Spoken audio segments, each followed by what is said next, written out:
Good morning, everyone. Welcome again. And today we have Alexandra Delgadillo, who is presenting her thesis plan.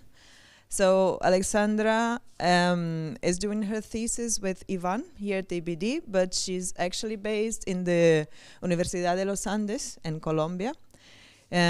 She's from Bogota, and that's where the university is. And Alexandra is very, very interested in how do they call it in English? Extreme environments. So both cold extreme environments and very hot extreme environments. These are very hot extreme environments. So she's the only PhD student presenting today. So that's why I asked her to give a little more detail about where she's studying, because I mean, I don't know the Inselbergs of Colombia. I guess you don't know the Inselbergs of Colombia, so I thought it would be interesting. As usual, please keep your comments constructive, as she is developing her thesis. So that's it. Floor's yours. Thank you. Thank you for the presentation, and also for giving me the opportunity to share with you not only my thesis plan, but also to talk about this amazing place and the frogs that are living in this site. So my thesis is titled Multilevel Analysis of Stress Responses in Anurans of an Extreme Environment, the Inselbergs in Colombia. An extreme environment can be defined as a place in which we can find a very extreme conditions, such as very high temperature, for example, where you can find very fluctuating conditions, maybe during the day or seasonally, and with a high level of unpredictability. So these are places in the world that have this situation. And Inselbergs of Guiana Shield is one of these places. These ancient rock formations are located in the north of South America. Here you can see in this area. And Colombia has just one small part of this Guiana Shield. And we can say that Inselbergs are extreme environments because they have low relative air humidity, but also a very high solar radiation, sometimes with a shadow. And we can find here high temperature fluctuations and high temperature. Sometimes you can find during the most hottest day temperatures from 60 degrees on the rock. And in this place, we can find that during the rainy season, there are these ponds that depends completely on the rain to fill. And this is during the months of May to August. So the question here is if these rocky ponds are also extreme environments. And we consider that it can be possible because we can find this variation, this temporal variation in the volume of water.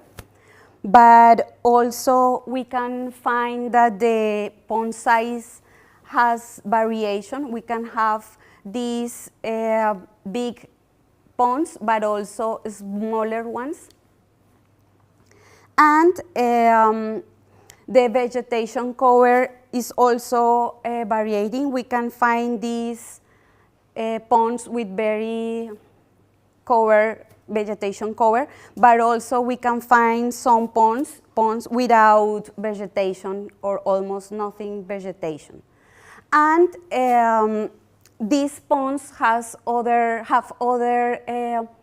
characteristic that we consider that is extreme, and is that they are really shallow ponds, sometimes 30 or 40 centimeters of depth, so they are really shallow. So what I am saying here is that there is an hydroperiod gradient. We can find ponds very small without vegetation and high temperatures, or we can find some that they are not very common, but they have, these places have some bigger ponds. And frogs that live in there have to deal with these characteristics. So we can find that in this hydroperiod gradient, we have small ponds and big ponds, and the smallest ones can have temperature that are higher, and not also temperature, but also a highest drying risk in the smallest ponds. But maybe in these smallest ponds, we can find less predation risk. So this is the scenario for these frogs that are living in this place. And tadpoles can respond to this challenge through their hypothalamus pituitary interrenal axis that allows them to accelerate metamorphosis if it is necessary. So this is an example in other system in which the smallest animals are the result to accelerate metamorphosis to avoid the risk of desiccations. But this response has also some associated costs, such as oxidative stress, telomere shortening, reduced body size, and other ones. This kind of responses has been mainly studied in temperate species that have life cycles aquatic. But in the tropic areas, tropical species are more complex. So you can find there some species that transport the tadpoles. So also you can find some species that hatch on the vegetation and tadpoles need to go to the water, or species that build foam nests to protect their embryos to the conditions of the water and predation, for instance. So in these tropical species, we don't know in more detail what is happening when they have to face desiccation risk, predation, and temperature. So Inselbergs are a good study model because they allow us to see the effects of this extreme environment and to understand in this species what is happening. And then we ask if is there living here someone, but although it's not always as easy to see, there are some species living in this place and facing these conditions. So having this, one of the main families that we can find here are Leptodactylidae. This family has as main characteristic the building of foam nests. Some of these nests are small, some are bigger. It depends on the species. And there are 3 species here. There are just 3 of more or less 16 species that have been recorded in the Inselbergs in Guiana Shield. And these are Leptodactylus insularum, Leptodactylus litonetes, and Leptodactylus fuscus. These species are differences. For instance, Leptodactylus insularum is a species that you can find outside of the Inselbergs, in savannas. Savannas that are surrounding these Inselbergs, but outside. while Leptodactylus fuscus is a generalistic species that we can find using ponds inside of the Inselbergs, but also outside. And Leptodactylus litonetes is a species that is specialized in these Inselbergs. Their reproduction is only in the ponds in the rocky outcrops. So these species also have some differences when we see the nest terrestriality. As I said before, they build nests to put their embryos inside. So some species build their nest floating in the water, like Leptodactylus insularum, but there are other species like Leptodactylus litonetes that build their nest in water accumulated in constructed basins. That means that they construct basins, and in these basins they put their foam nest with their embryos. And there are other species like Leptodactylus fuscus that build their nest outside of the water, completely outside of the water. So this nest is most terrestrial. And the tadpoles depends on the rainy to find water, to obtain water, to develop, and to go to other sources of water. And what is happening with the tadpoles of these different species? If we see these two species, Leptodactylus insularum and Leptodactylus fuscus, we can see that the tadpoles are totally aquatics, regardless of the place in which this nest was built. These tadpoles need to find water to develop. And this species, Leptodactylus litonetes, has a tadpole that is semi-terrestrial. So these embryos develop in water, but tadpoles can move outside of ponds. So if you see the morphology of the tadpoles, you can see that they don't have this veil. They have almost nothing of veil. It's more muscle. And these species, I want to show this picture. These species can be found here in threads of water, in this smaller layer of water. So this is particular for the species that is specialized in Inselbergs. Then we have tadpoles with different levels of terrestriality, some semi-terrestrial tadpoles and some aquatic tadpoles. But also we have different levels of nest terrestriality, in this case more terrestrial nest in fuscus, and different levels of specialisms, with Leptodactylus litonetes being the most specialist species. So this is the panorama, and having that into account, my general aim was to carry out a multi-level analysis of the biological stir responses in Leptodactylus from Colombian Inselbergs. And our idea is to evaluate 3 different levels of ecological organization within the organism, among populations, and among species. And the proxies that we are going to use are physiological responses, morphological responses, developmental responses, and locomotor performance responses to evaluate what is happening with this species.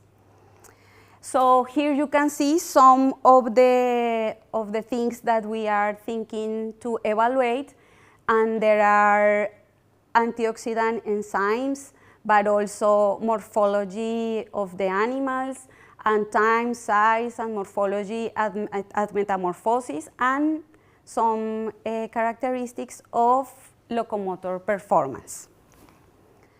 And we want to evaluate differences among populations. I'm going to show you in more detail this just in a few minutes. And we want to, of course, to evaluate the differences among these three species that I talked before to you. So what are my research questions? The first one is to understand how variable are that pools, if they are really as extreme as they seem to be or not. The second one is to evaluate in a general view the effects of temperature, desiccation risk, and predation presence on metamorphic traits of the three anuran species.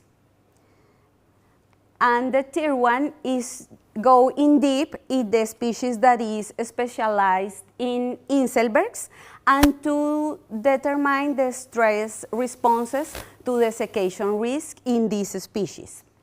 And the last one is to evaluate if there are differences among populations of Leptodactylus litonetes. And this is because there is an environmental gradient that I'm going to show you now.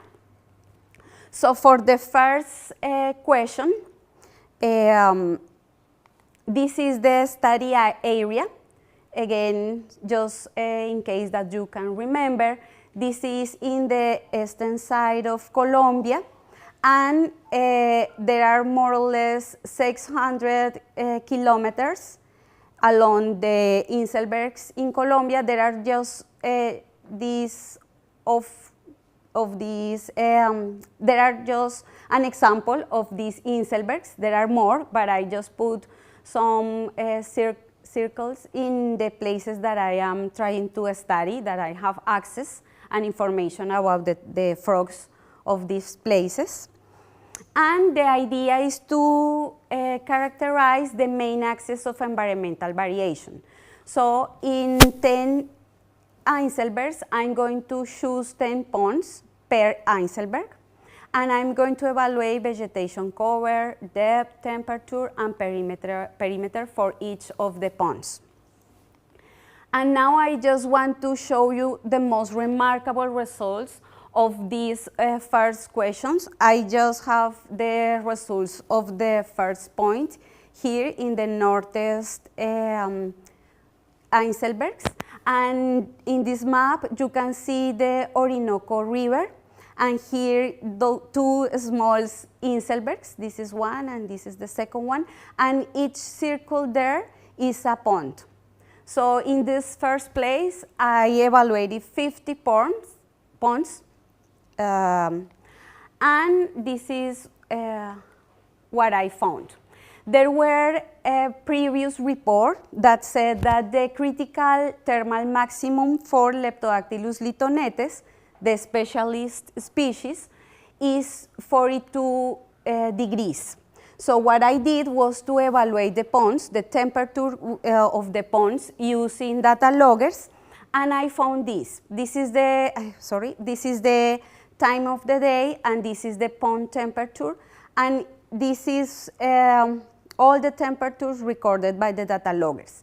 And here you can see that 40% of the ponds reach maximal temperatures about the critical temperature for Leptodactylus litonetes. That means that this species is challenging by the temperature. Of course, the tadpoles can move and have some possibility to move from one pond to other, or to search for a place in the pond that has a lower temperature, but in fact, that is showing that we are in an extreme environment, sometimes 60 degrees.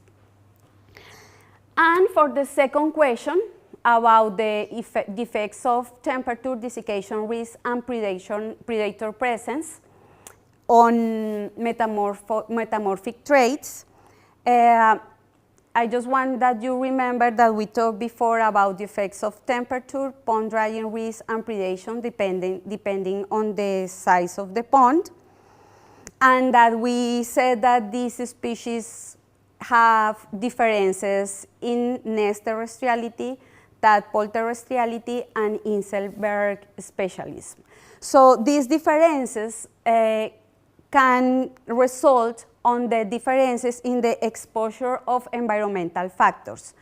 And each of these species can be responding differentially to predation, desiccation, risk, and temperature. So what we are expecting using these three species is to find the phenotypic plasticity, the ability to respond to the differences in water conditions. So if we do a desiccation risk experiment in which we use high water level and dry down level, we reduce the volume of water, we can find something like this. So this is Leptodactylus insularum, the species that is outside of the rocky outcrops that put the nest in the water. And we are expected that there is phenotypic plasticity. They change the time to metamorphosis, they accelerate, and the other two species also do. But maybe this species, Leptodactylus litonetis, which is the specialist in Inselbergs, could have a higher level of phenotypic plasticity because are in more extreme environments and maybe more heterogeneous environment. So we can expect this for metamorphosis and also for size at metamorphosis. And to test that, the idea is to use these three species and from each species to find three clutches, three nests, and to test two different treatments of drying risk, high water and dry down water, to use two different temperatures, 30 and 35 degrees, to combine this with two levels of predation, with predation and without predation. We are going to use the chiromonas, the chemical signals. And we plan to have 20 replicates for each one and one tadpole per container. So that's the idea what we are trying to put to do. And for the third questions, if there are desiccation responses associated with stress responses in tadpoles of Leptodactylus litonetis, the specialist, what we are waiting to find is again phenotypic plasticity. And in this case, we put high water, dry down treatment, but also low water. These two, high water and low water, are constant, and these you can diminish the level of water. So the predictions here are that the time to metamorphosis can they can do metamorphosis faster in dry down and low water, and also have a smaller size, but maybe the cost to accelerate are bigger here because they have to accelerate to change their metabolic rate also, so it can be a cost. And to do that, I have been working here in the northeast side of the distribution, again in this place that I showed you before. And what I did was to take egg clutches from this species, and I divide each clutch in 3 treatments: high water, dry down, and low water, and I use 10 tadpoles for each container. The container seems like this. They have vegetation and they have substrate, so that's it. And the treatments was this. Were this high water level in 1 liter by 21 days, The dry down treatment, we have 1 liter by 7 days. After that, we reduce to 500 milliliters by 7 days, and after we reduce water volume to 300 milliliters by 7 days. And low water was 300 milliliters by 21 days. So after 21 days, we take some morphological measurements, and we also carried out locomotor performance traits. So we use 5 different temperatures, and using a video recording, we calculate acceleration and we build thermal performance curves.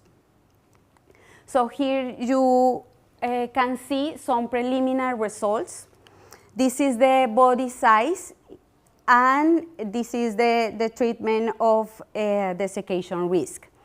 And this is an unexpected result because, as you can see here, animals in dry down conditions were bigger, at least at 21 days, and they are bigger than the other 2 treatments.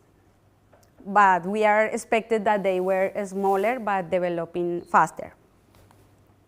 And we also find that they were more weight also. So we also find that what was important here was changes in water level more than just the level, because here and here we don't find differences, but these animals were different. These are just preliminary results. We need to continue working, but this is the result that we have now. And when we evaluate the locomotion performance, we found that this green that corresponds to dry down treatment also had the maximal the values of maximum acceleration higher than the other 2 groups, controlling the effect of body size and temperature. And for the last chapter, the last question about the populations, there is a part of the story that I have to share. So here you can see the distribution of the Leptodactylus litonetes. The yellow points are the locations for the species, so maybe you can see here before. And the dark next color are the places with more probability to find the species. So here you can see that there are between Colombia and Venezuela and some records here. And I just want that you remember that this species has this tadpole semi-terrestrial. So when we see how are the abiotic conditions along the distribution of the species and along the Inselbergs, because this species is specialized in Inselbergs that are working as an island, we can see that there is a gradient. This is the annual mean temperature. There is a gradient in the temperature, but also there are a seasonality in temperature and in precipitation. So in the southern places is raining more, and the seasonality of this rainy is bigger here in the northeast populations. So now we know that there is an environmental gradient for this species, and then we want to know how the populations are responding to these differences. We are expecting that maybe here, where the environment is more heterogeneous, the plasticity can be higher. And here in the south, where the environment can be more homogeneous, the plasticity can be lower. And here we are expecting reduce time to metamorphosis and a smaller size, while here we are waiting for increased time to metamorphosis and bigger size. So to test this hypothesis, we have 10 populations, and we are going to carry out a genetic analysis.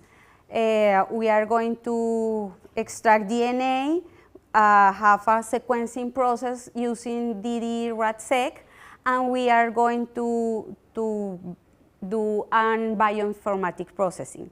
The idea is to get the genetic structure of this species to see if they are really connected and there are genetic flu or not, and to evaluate genetic diversity and signatures of selection. So I'm going, this is for genetic analysis, but also we are going to do some experimental analysis. So the idea here is to use, for populations and along the distribution of the species. For each population, we are going to use 3 clutches, and we are going to use 2 levels of drying risk, high water and dry down again.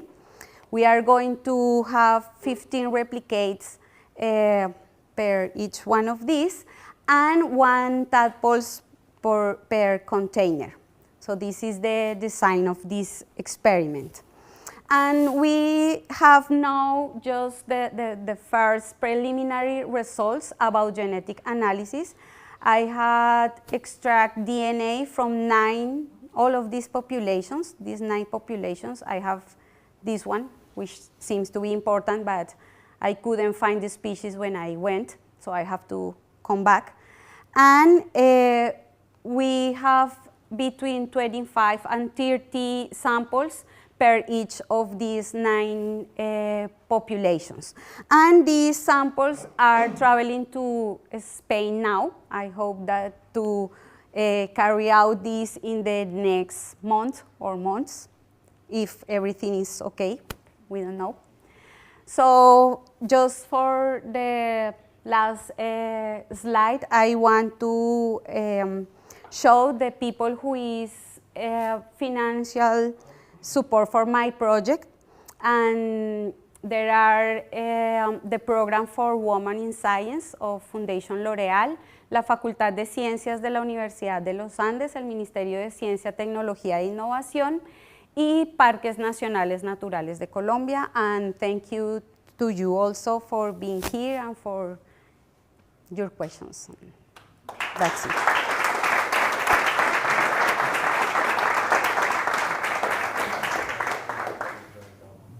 Thank you very much, Alexandra. That was great. Very interesting system, very interesting questions. Thank you. Okay, so who wants to go first?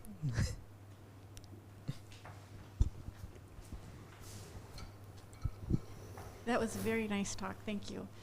You had some very nice slides and maps, and you showed the whole Guiana Shield, which was quite large, and that you're sort of in the western edge, and then the distribution of your frogs was just in that western part. Is this rocky habitat only in that western part? Is it widespread? Are there other frogs that do this in other places? How is that? Let me see. I'm not sure if I understood, but maybe with this one. So your question is if all species are around all of this distribution, yeah?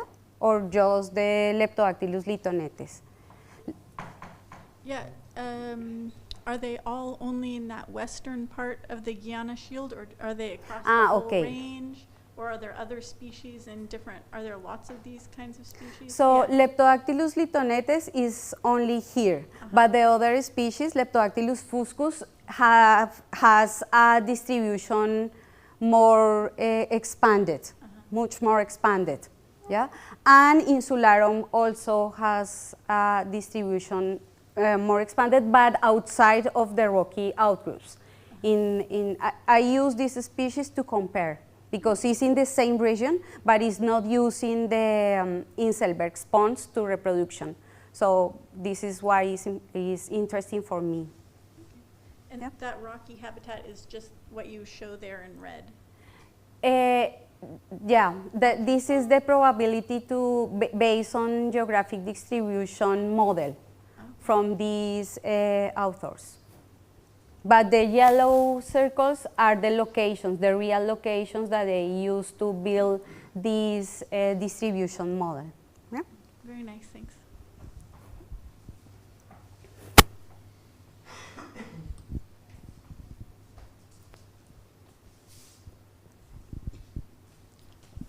Well, thank you. Very interesting project, and well, it's very exhaustive. No? It's very big. Well, I have several suggestions to you, particularly, for instance, when using the temperature treatments, you use constant treatment. I think it's much better, but our experience working in thermal biology in tadpoles is that to employ a fluctuating treatments by two reasons: because they are more realistic, and second, because a constant treatment may not allow, if this temperature is high and stressful potentially, may avoid the possibility that the tadpoles recover during the night when the fluctuation has a lower temperature. So maybe you can find, or you could have some problems if you have 35 constant degree with high mortality of tadpoles. I don't know, you have made trials or so, but yeah, maybe more a very warm or hot specialized species, but maybe 35 constant, maybe very stressful in some way, constant. And now another question is related to the higher size of the treatment, of the desiccating treatment that you have found. Yeah.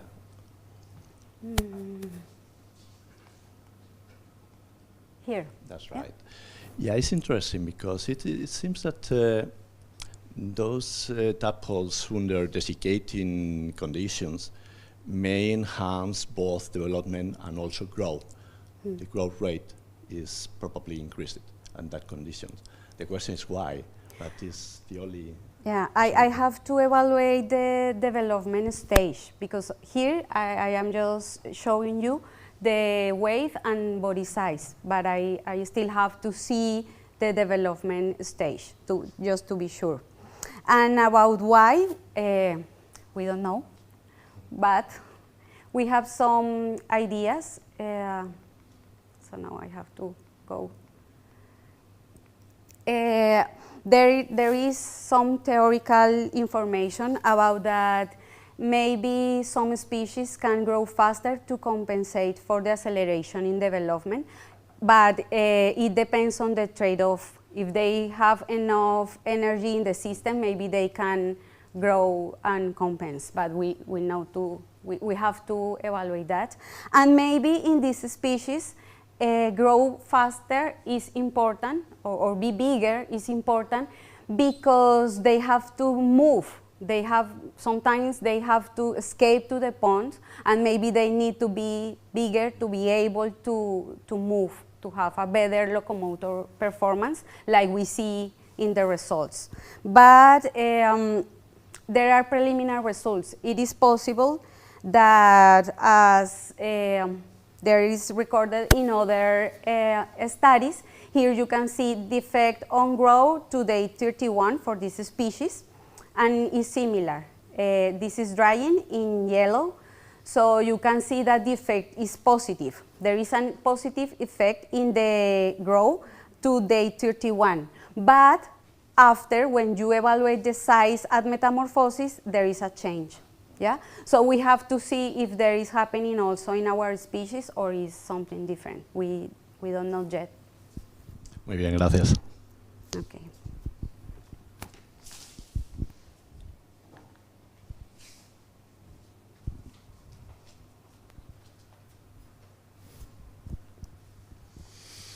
Yeah, great talk. So I'm just curious about these, because you say these are semi-terrestrial tadpoles. So then the treatments, how do you allow for them to be kind of semi-terrestrial? And are they really comparable between three species when only one of those species is semi-terrestrial? And I get the impression from your slides that they're not given the opportunity to be terrestrial. That's my first question. And the second question is climate change. What's happening in terms of climate change in these habitats? Okay, about the first one, I'm not allowing them to be semi-terrestrial species. I just have this contained in this space because it's hard to compare if each species is in a different situation. It's more difficult to me to be able to compare between treatments, among treatments. So I need to have some control, yeah? But of course, and there is something else that is, we don't know too much about semi-terrestrial tadpoles. There are not a lot of information. Some of the things that we are seeing here are going to be the first time to be recorded. So we don't know, yeah? So we have to understand better the system. And this is the first step. Maybe in the future we can do something more realistic like you are saying. And about climate change, this is a particular interest for me. So the idea to do this research is try to understand what is happening here. So one of the things that I wanted to do when I come here was to evaluate in a bigger scale what is happening with the ponds. But the resolution of the satellite image is not enough to see the small ponds. So maybe I have to think about other possibilities to evaluate what is happening with the hydro period along a bigger scale of time. But that's the idea also. I want to do something about that.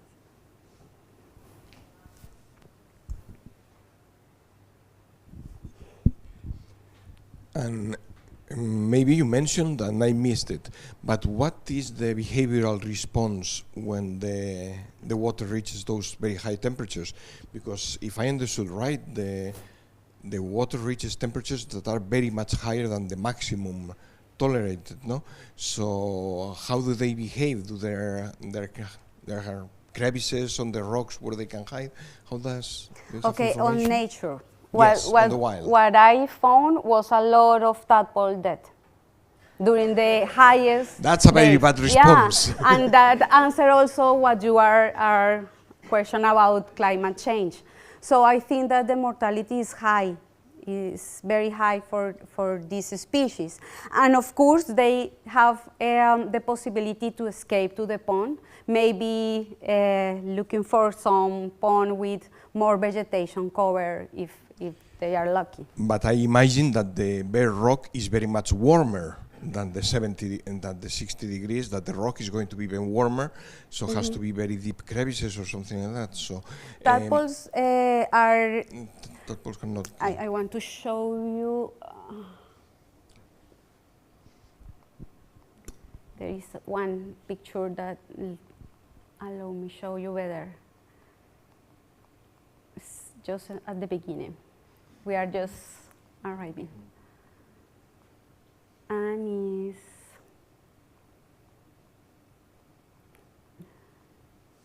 this one. When I go to searching for the species, I found Leptodactylus fuscus here, very near to the vegetation, but I can't find here Leptodactylus litonetes. They don't like these places, which is strange. But maybe in these places you can find more predation risk. I found the species in the border of the ponds, in places like this one. So you can find here also, try to move in, yeah? And that's what I observed when I went to look for the animals, to the experiment. So maybe if there is very hot, they have to go inside of the vegetation, or they die, what I found, or they escape. which is important for them to be able to escape, to have enough potential in their locomotion capacity to escape. I have a question, just following this. But for them to escape, do they do it like during the night, or because the rock, that's what he was saying, is very, very hot, right? So they can't just walk on that hot rock. I think that, I don't know during the night. I'm not sure about that. But during the night, the temperature, yes. So they maybe don't have to escape because they are safe during the night. But the trouble is during the day. So what I found was a lot of tadpoles dead here, as if they don't have enough possibility to escape. And when I found tadpoles moving, I found them moving through this very shallow layer of water. From one, they don't move through this dry rock. They can't do that. They need that you have water here, a very shallow layer of water to move. So they are not terrestrial, they are semi, because they can be in very shallow layer of. Okay, now Yeah? I understand. Better? Thank you. Anyone else? No? Thank you for the presentation. That's an amazing place, isn't it? Congratulations for your choice. And I wonder if I could return home after start my studying there. Don't know, possibly not. But I was thinking about the dry water condition, where the animals had more heavy and also bigger, and I wonder if the dry water condition were similar to the natural condition, because the water is like the sun is, how to say, the water is evaporating, right? Yeah. And then probably that's the similar condition to the experimental situation. What do you think about it? I did a semi-natural experiment, but it was awful because all the animals dead. Because I put them in natural conditions. They were confined, but they were in the real place. But they can't escape. So it's not as natural as I believe at the beginning.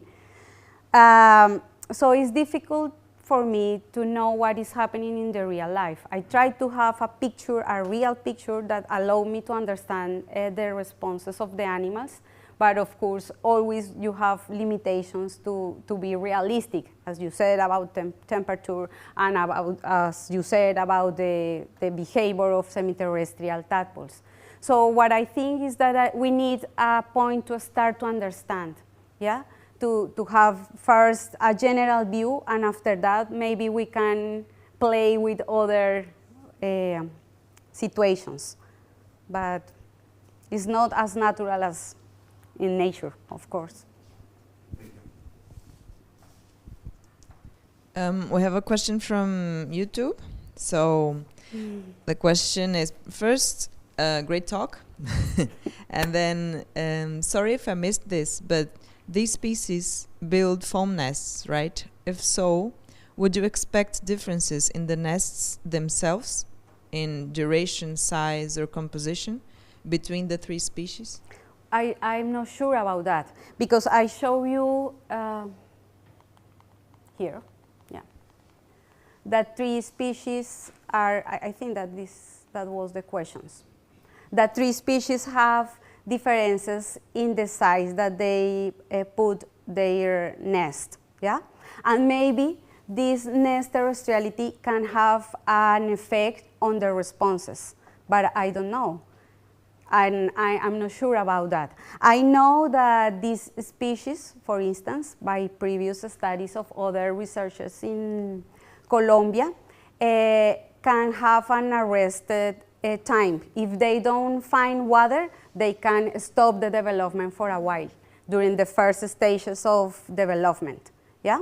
And maybe this can have an effect on their responses after, but again, we don't know. Yeah? So that's exactly the idea here. I'm not totally sure if to be more terrestrial during the nest development is going to have consequences in the future. I think that maybe it is possible, yeah? Because if you pay the cost here to be terrestrial, maybe in the future you don't have energy to compensate and to pay for desiccation risk as tadpole, maybe. Thank you. Is there more things? Okay, there's another one. Are most ponds deep enough to have a temperature gradient? Do the tadpoles go deeper in the water when it is hot? At what depth did you measure pond's temperature? As I mentioned before, they are very shallow. The maximal depth is 40 centimeters. So they don't have how to go deeper than that. So they can't escape. Maybe they can move to the vegetation places in the pond, but there are some ponds that are deeper, but there are really few ponds. And in that ponds, in these ponds, there are other species and more predators, and Leptodactylus litonetes is not common in these ponds. The gradient between the surface and the bottom of the pond? In temperature, yes. There are just 30, I finished to answer, no? I put the data logger in the deepest place of the pond. It's just that the deepest place on the pond are 30 or 40 centimeters, no more. And what's the difference in temperature? I just put at the bottom part. Yeah, at the bottom part. Okay. Anyone else? Last opportunity? No? Okay. So thank you all for coming, and thank you, Alexandra. Thank you.